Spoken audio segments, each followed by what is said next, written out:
વડોદરા મહાનગરપાલિકાની ચૂંટણી પૂર્વ મતદાન પ્રક્રિયાનો પ્રારંભ કરવામાં આવ્યો છે, જેમાં ચૂંટણી ડ્યુટીમાં તૈનાત કર્મચારીઓ અને પોલીસ જવાનો માટે વિશેષ મતદાન વ્યવસ્થા ઊભી કરવામાં આવી છે। વડોદરાના પ્રતાપનગર પોલીસ હેડક્વાર્ટર ખાતે મતદાન મથક શરૂ કરવામાં આવ્યું છે, જ્યાં આજે ફરજ પરના કર્મચારીઓ પોતાના મતાધિકારનો ઉપયોગ કરી રહ્યા છે।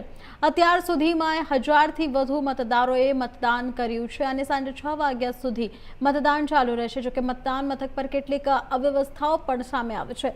ખાસ કરીને પીવાના પાણીની સુવિધાઓનો અભાવ જોવા મળ્યો હતો, જેના કારણે પોલીસ અને અન્ય વિભાગના કર્મચારીઓને ખુલ્લા આકાશ હેઠળ તાપમાં લાઇનમાં ઊભા રહી મતદાન કરવું પડ્યું હતું।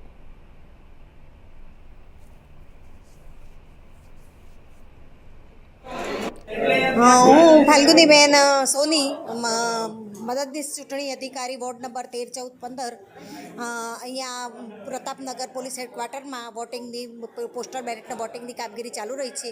તેમાં પોલીસ હેડક્વાર્ટરના અધિકારીઓ, કર્મચારીઓ, હોમગાર્ડ સહિતના તમામ કર્મચારી અધિકારીઓનું વોટિંગની કામગીરી ચાલી રહી છે। આ વોટિંગ સવારે 9 વાગ્યાથી સાંજે 5 વાગ્યા સુધી ચાલુ રહેશે અને ખૂબ વ્યવસ્થિત રીતે અને સુંદર રીતે વોટિંગની પ્રક્રિયા ચાલુ થઈ રહી છે।